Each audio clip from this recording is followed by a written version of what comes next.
കൂടുമാ മരുപ്പച്ച തേടി തേടി ഉരുകും വേനൽ തീരങ്ങളിൽ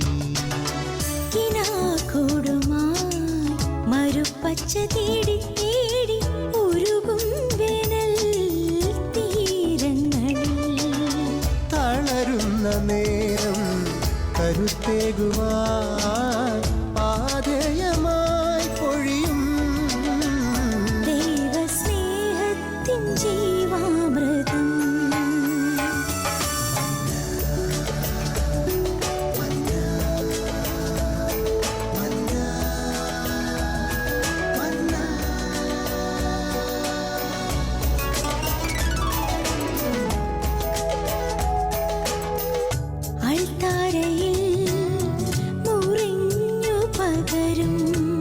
ആത്മയുഗത്തിൻ കൃപയായൊഴുകും അൾത്താരയിൽ മുറിഞ്ഞു പകരും ആത്മയുഗത്തിൻ കൃപയായൊഴുകും വിശ്വസ്നേഹത്തിൻ ദൈവാമൃതം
ഈശോമിശിഹായ്ക്ക് സ്തുതിയായിരിക്കട്ടെ. സ്നേഹമുള്ള ഷാലോം മന്ന പ്രേക്ഷകരെ, കൊറിന്ത്യർക്ക് എഴുതിയ 2-ാം ലേഖനം 13-ാം അധ്യായം 5-ാമത്തെ തിരുവചനത്തിൽ പൗലോസ്ലീഹ നമ്മോട് ചോദിക്കുന്നു, നിങ്ങൾ നിങ്ങളുടെ വിശ്വാസത്തിൽ നിലനിൽക്കുന്നുണ്ടോ എന്ന് പരിശോധിക്കുവിൻ, നിങ്ങളെ തന്നെ പരീക്ഷിച്ചറിയുവിൻ. യേശുക്രിസ്തു നിങ്ങളിലുണ്ട് എന്ന് നിങ്ങൾക്കിനിയും ബോധ്യമായിട്ടില്ലേ?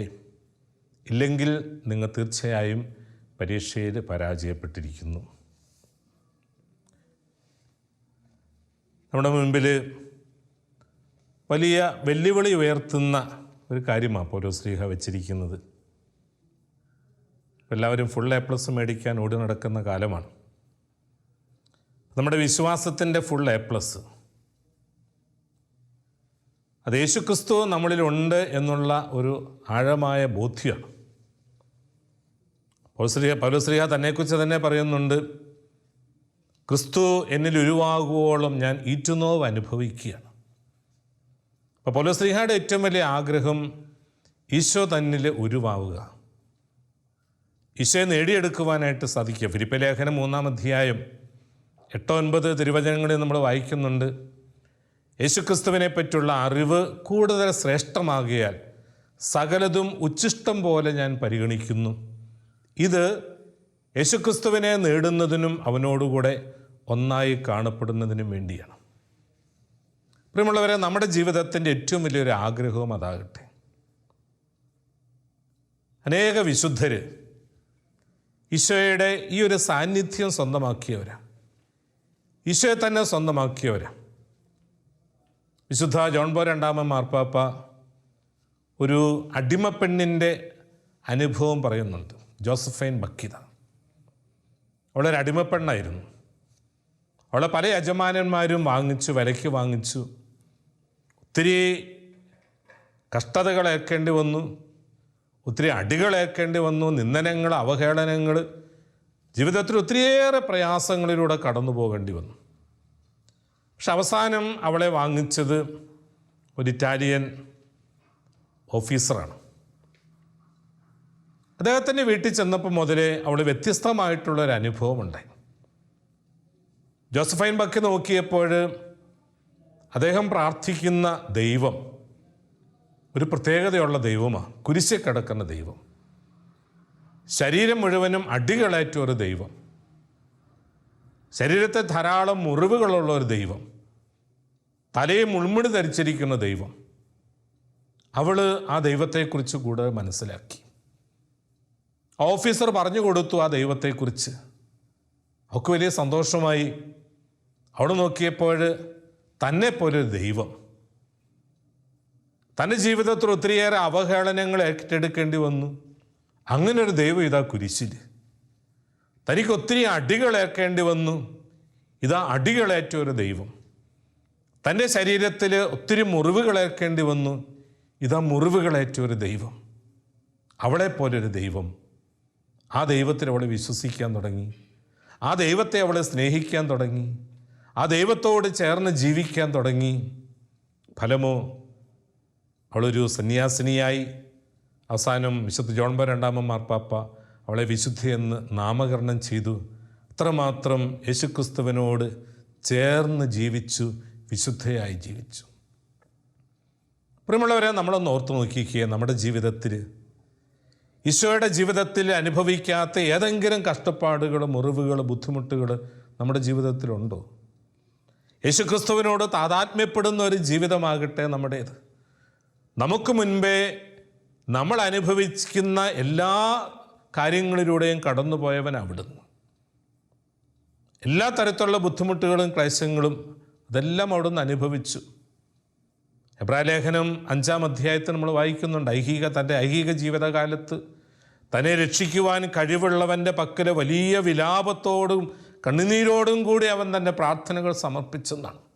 അപ്പോൾ ഈശോ തൻ്റെ ഐഹിക ജീവിതകാലത്ത് പിതാവിൻ്റെ സന്നിധിയിൽ വലിയ വിലാപത്തോടെ പ്രാർത്ഥിച്ചു. നമ്മളും ഈ ലോക ജീവിതത്തിൽ കടന്നു പോകുമ്പോൾ ആ ഈശോയുടെ താതാത്മ്യപ്പെട്ടുകൊണ്ട് ദൈവസന്നിധി പ്രാർത്ഥിക്കുവാൻ സാധിക്കണം. ജോസഫൈൻ ഭക്തിയുടെ ജീവിതത്തിൻ്റെ വിജയം അതായിരുന്നു. ഇന്നത്തെ നമ്മുടെ പരിശുദ്ധ പിതാവ് മാതൃകയായിട്ടെടുത്ത വിശുദ്ധ ഫ്രാൻസിസ് അസീസി. നിങ്ങൾ ഓർത്തു നോക്കിക്കേ, ഫ്രാൻസിസ് അസീസിയുടെ ജീവിതം. വലിയ സമ്പന്ന കുടുംബത്തിൽപ്പെട്ടവനാണ്. പക്ഷേ ഈശോ ആരാണെന്ന് തിരിച്ചറിഞ്ഞു കഴിഞ്ഞപ്പോൾ ആ ഈശോയെ പോലെ ആയിത്തീരുവാനായിട്ട് സാധിച്ചു. ഈശോ തന്നിൽ ഉരുവാകുവാനായിട്ട് ആഗ്രഹിച്ചു. ആ ഈശോയെ നേടിയെടുക്കുവാൻ വേണ്ടി ബാക്കി എല്ലാ കാര്യങ്ങളും അക്ഷരാർത്ഥത്തിൽ വിട്ടുപേക്ഷിച്ച വ്യക്തിയാണ് വിശുദ്ധ ഫ്രാൻസിസ് അസീസി. പിതാവ് നൽകിയ വസ്ത്രങ്ങൾ പോലും തിരിച്ചു കൊടുത്തുകൊണ്ട് ദൈവത്തെ സ്വർഗസ്ഥനായ പിതാവേ എന്ന് വിളിക്കുവാനായിട്ട് അർഹത നേടി. ഇത് യഥാർത്ഥത്തിൽ നമ്മുടെ ജീവിതത്തിൽ ഉണ്ടാകേണ്ട ഒരു മനോഭാവമാണ്. ദൈവത്തെ നേടാൻ വേണ്ടി, ദൈവമാണ് നമ്മുടെ പിതാവ്, ആ ദൈവത്തെ നേടാൻ വേണ്ടി, ദൈവത്തെ പിതാവായി മനസ്സിലാക്കുവാൻ വേണ്ടി ബാക്കി കാര്യങ്ങളിൽ നിന്നെല്ലാം ഒരു വിടുതൽ നേടുവാനായിട്ട് സാധിക്കും. 42-ാം സങ്കീർത്തനം 2-ാമത്തെ തിരുവചനത്തിൽ നമ്മൾ വായിക്കുന്നുണ്ട്, എൻ്റെ ആത്മാവ് ദൈവത്തിനായി ദാഹിക്കുന്നു. എനിക്ക് തോന്നുന്നത് ഇപ്പോൾ നേരെ തിരിച്ചാണ്. എൻ്റെ ആത്മാവ് ദൈവാനുഗ്രഹത്തിനായി ദാഹിക്കുന്നു.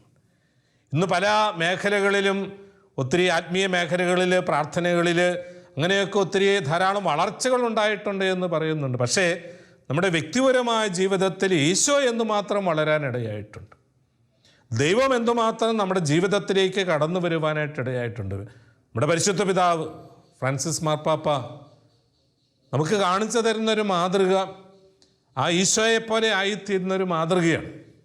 സ്വയം എളിമപ്പെടുത്തുവാനായിട്ട് ലാളിത്യ ജീവിതത്തിലൂടെ ഇന്നത്തെ ലോകത്തിൻ്റെ മുമ്പിൽ വലിയൊരു വെല്ലുവിളിയായി മാറിയിരിക്കുകയാണ് പരിശുദ്ധ പിതാവ് ഫ്രാൻസിസ് മാർപ്പാപ്പ. അദ്ദേഹത്തിൻ്റെ ആരംഭം തന്നെ അങ്ങനെയാണല്ലോ. മാർപ്പാപ്പയായിട്ട് തിരഞ്ഞെടുക്കപ്പെട്ട് കഴിഞ്ഞപ്പോൾ സകല ലോക ജനതയുടെ മുമ്പിൽ അദ്ദേഹം ശിരസ് നമിച്ച് മുട്ടുകുത്തി തനിക്ക് വേണ്ടി പ്രാർത്ഥിക്കാനായിട്ട് ആവശ്യപ്പെട്ടു.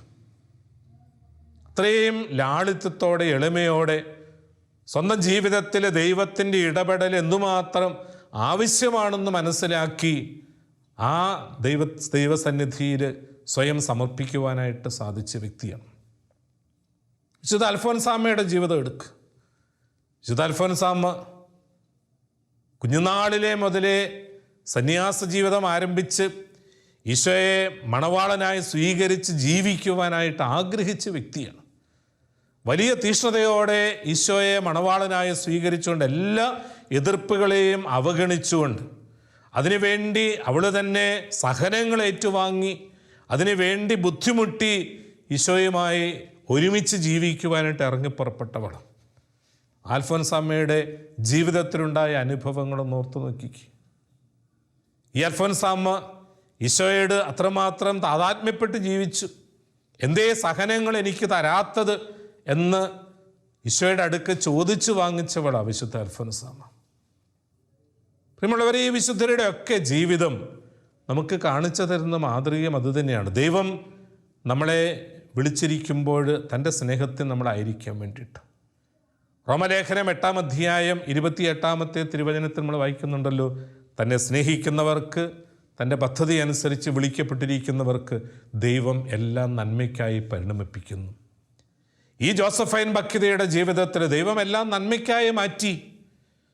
അവൾ ഏറ്റെടുക്കേണ്ടി വന്ന മുറിവുകൾ, അവഹേളനങ്ങൾ, കഷ്ടതകൾ, നിന്ദനങ്ങൾ, അതെല്ലാം അവളുടെ ഒരു ദൈവത്തെ കണ്ടെത്താൻ അവളെ സഹായിച്ചു. ആ ദൈവത്തെ അവൾ സ്നേഹിച്ചു.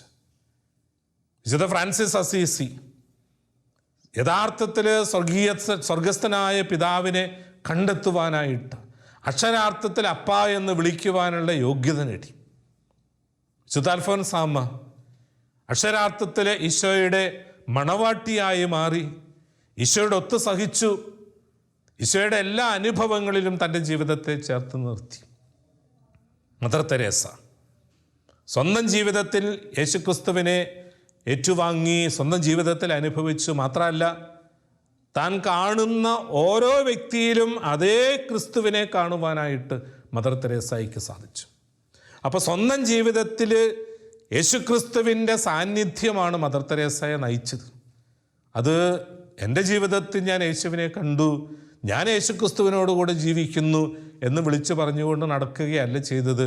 മറിച്ച് തൻ്റെ മുമ്പിൽ വരുന്ന ഓരോ വ്യക്തിയിലും, കുഷ്ഠരോഗിയെങ്കിൽ അങ്ങനെ, മുറിവേറ്റവനെങ്കിൽ അങ്ങനെ, ഉപേക്ഷിക്കപ്പെട്ട കുഞ്ഞ്, വഴി സൈഡിൽ കിടക്കുന്ന പുഴുവരിച്ച വൃദ്ധരായിട്ടുള്ള ആളുകൾ, എല്ലാവരിലും ഈശോയെ കണ്ടു. ഓരോ വ്യക്തിയിലും ക്രിസ്തുവിൻ്റെ സാന്നിധ്യം മദർ തെരേസ തിരിച്ചറിഞ്ഞു. കാരണം ഈശോ തന്നെ പറഞ്ഞിരിക്കുന്നത് അങ്ങനെയാണ്. ഈ എളിയവരിൽ ഒരാൾക്ക് നിങ്ങൾ ശുശ്രൂഷ ചെയ്തപ്പോൾ എനിക്ക് തന്നെയാണ് ചെയ്തത്.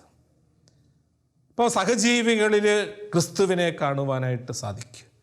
നമ്മളിലുള്ള ക്രിസ്തു സഹജീവികളിലുള്ള ക്രിസ്തുവിനെ കാണുവാനായിട്ട് നമ്മുടെ ജീവിതത്തെ മാറ്റിവെക്കുന്നു. ഇവിടെയാണ് പൗലോസ്ലീഹ ആഗ്രഹിക്കുന്ന യേശുക്രിസ്തുവിനോട് ഒന്നായിട്ടുള്ള ഒരു ജീവിതം. പൗലോസ്ലീഹ നമ്മുടെ മുമ്പിൽ നമുക്ക് പരീക്ഷയ്ക്ക് വേണ്ടി തരുന്ന ചോദ്യം, യേശുക്രിസ്തു നിങ്ങളിലുണ്ട് എന്ന് നിങ്ങൾക്ക് ഇനിയും ബോധ്യമായിട്ടില്ലേ? മദർ തെരേസായ്ക്ക് ബോധ്യമായി യേശുക്രിസ്തുവിനിലുണ്ട് എന്ന്.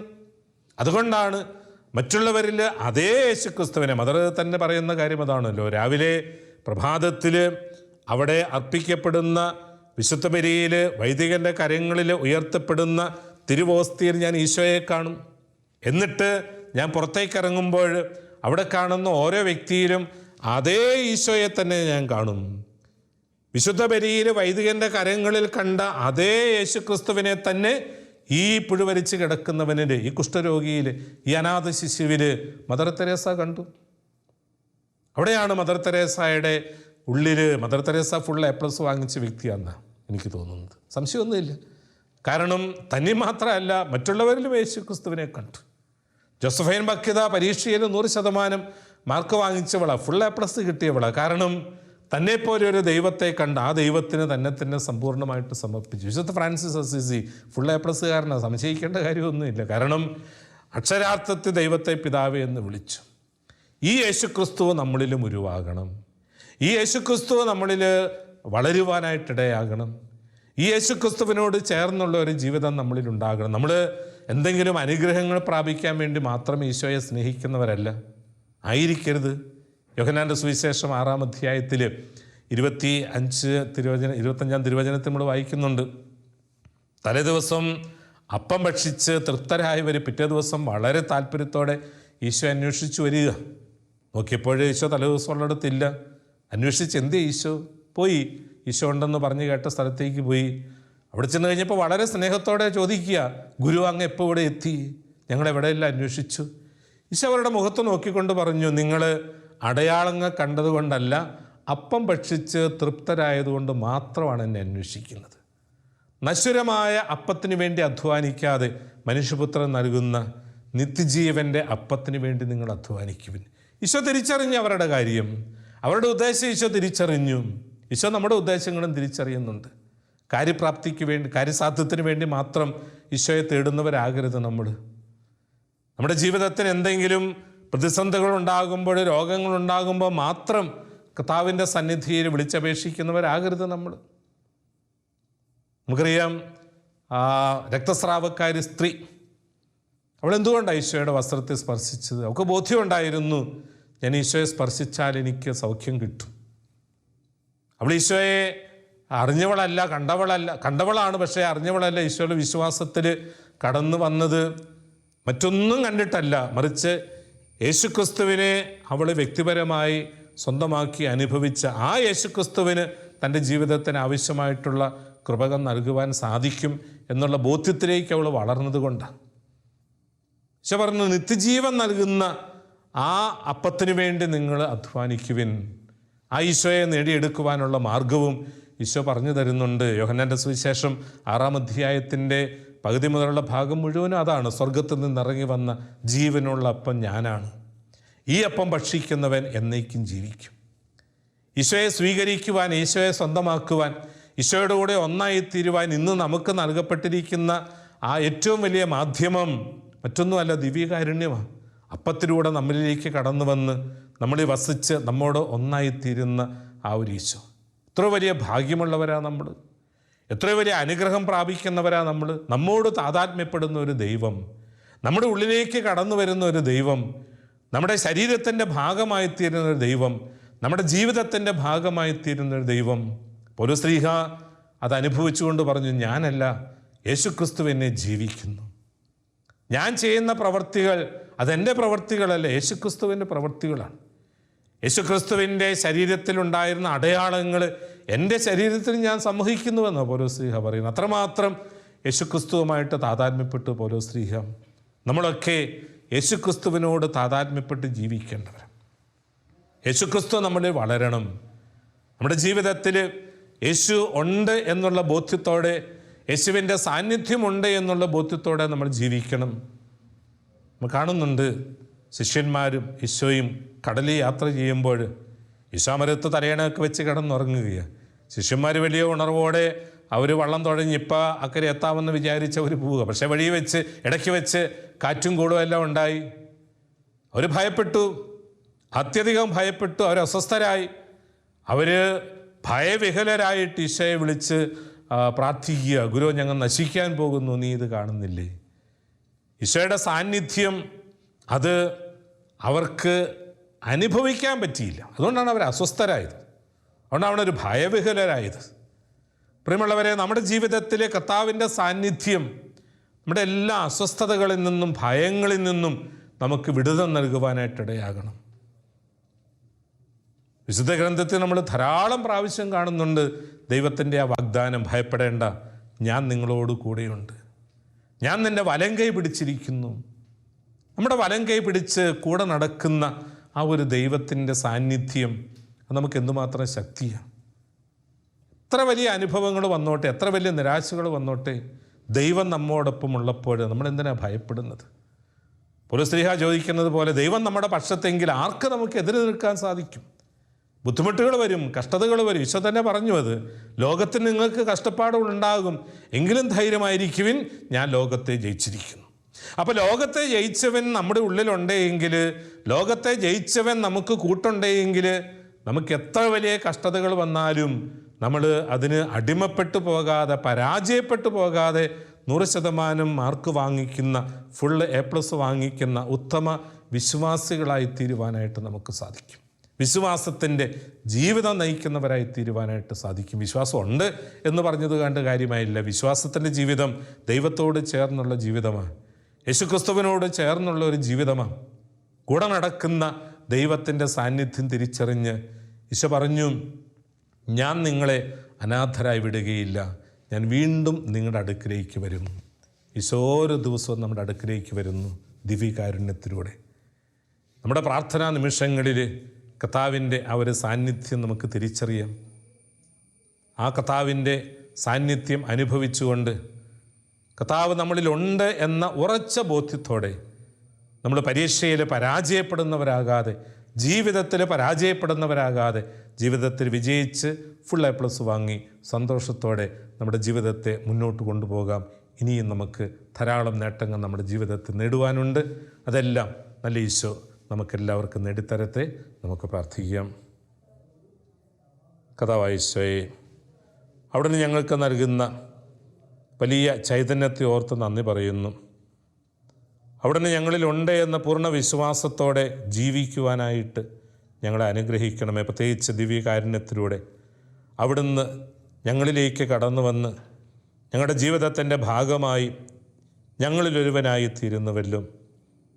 വിശുദ്ധ ജോസഫൈൻ ബക്കതിയെയും, വിശുദ്ധ ഫ്രാൻസിസ് അസീസിയെയും, മദർ തെരേസയെയും, വിശുദ്ധ അൽഫോൻസാമയെയും എല്ലാം നയിച്ച അവിടുത്തെ കൃപയും ചൈതന്യവും സ്നേഹവും അവിടുത്തെ സാന്നിധ്യവുമെല്ലാം ഞങ്ങളുടെ ജീവിതങ്ങളെ നയിക്കുവാനിടയാകട്ടെ. ഞങ്ങളിലൊരുവനായിത്തീരുന്ന അവിടുത്തെ സ്വന്തമായി കണ്ട് സ്നേഹിക്കുവാനും അങ്ങനെയുള്ള വിശ്വാസത്തിൽ നിന്ന് നിലനിൽക്കുവാനും ഞങ്ങളോരോരുത്തരെയും ശക്തിപ്പെടുത്തണമേ. അതിനുള്ള കൃപ നൽകി ഞങ്ങളെ അനുഗ്രഹിക്കണമേ. ആമേൻ. കുരിശ് രക്ഷയുടെ അടയാളമാണ്. സ്നേഹത്തിൻ്റെയും പങ്കുവെക്കലിൻ്റെയും മഹത്തായ അനുഭവം.